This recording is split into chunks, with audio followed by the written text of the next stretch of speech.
This is a quick tutorial on using your 2-dog mini educator unit. Each of your dogs has been assigned a collar color, and that will be noted when you come to pick them up. So we have obviously black and red, and those correspond to the black and the red buttons on the collar. So the first thing we're going to do is turn everything on. So on the back you're going to see a large button in the center, stamped with an L. Also has on, off, and light printed next to it. So you're going to hold that button down until the screen comes on. Just a second. And once the screen is on, there is a number in the center, and that is the last number that was used. And you see the 2D is blinking. I'm going to turn back on. The 2D is blinking. That means that it corresponds to the red button, the red collar. That's dog 2. When we push dog 1, that corresponds to the black collar, the black button. So this particular dog, our collar is locked into the level 10 on the black collar, and the red collar is adjustable. So we use the dial to adjust and find the level that we want. You'll be given the levels that your dogs have been working on when you come to pick them up.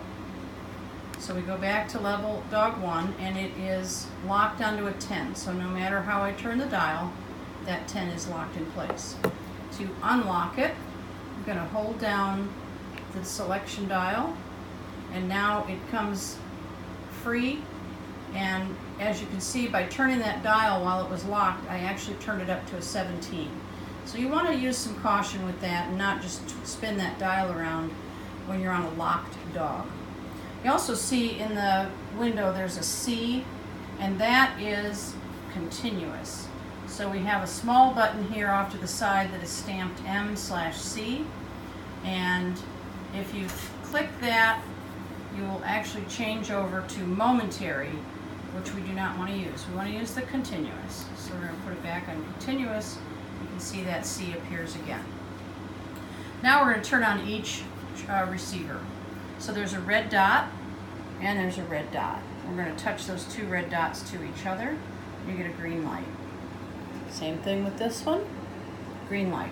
Now both collars are activated and ready for use. So these collars go on the dogs fairly snug. It is important that both contact points touch the dog's skin, and you want to get no more than 2 fingers between the dog's collar and the neck. And those fingers are put in this way. If you can only get 1, you're too tight, and if you can get more than 2, you're too loose.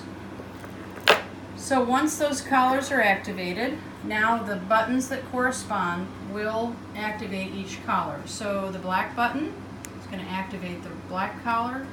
The red button is going to activate the red collar. When you're working your 2 dogs together, and I'm going to change this so it's a little bit different there.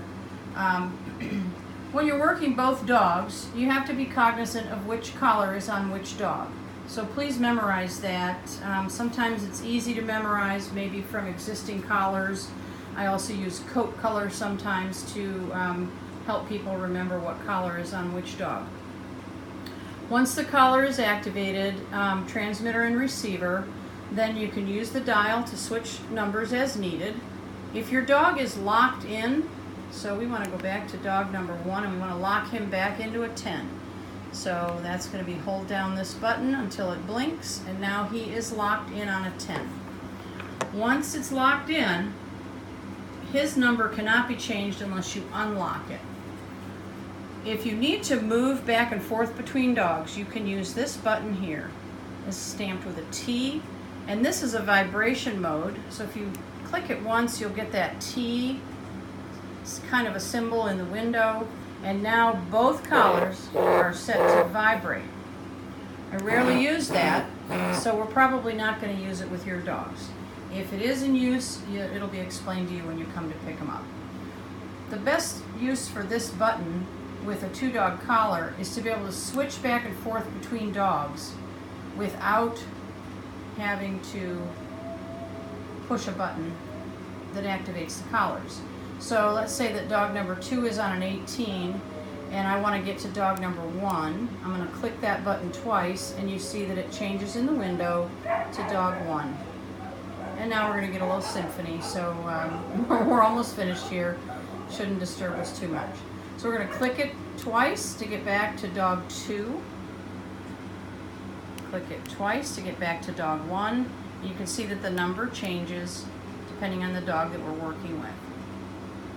So you're going to utilize that, otherwise you have to switch this, and what happens is, as you can see, that sends a signal to the collar.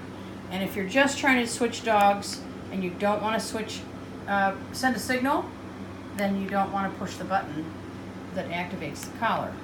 You want to use this button here. To turn everything off, it's a reverse process. You can turn off with the magnetic switch. There it is. And then hit your big button on the back. You do have to hold it down for a second or two to turn it off. And now everything is off. Turn it all back on again. Big button on the back. Magnetic switch. Magnetic switch. And now my collars are ready for use again. And one more time to switch between dogs without pushing the stimulation buttons, you're going to use the T button, which is underneath your thumb when you can see the screen. You're going to click it twice, and that is going to move you back and forth between dog 2, dog 1, and vice versa.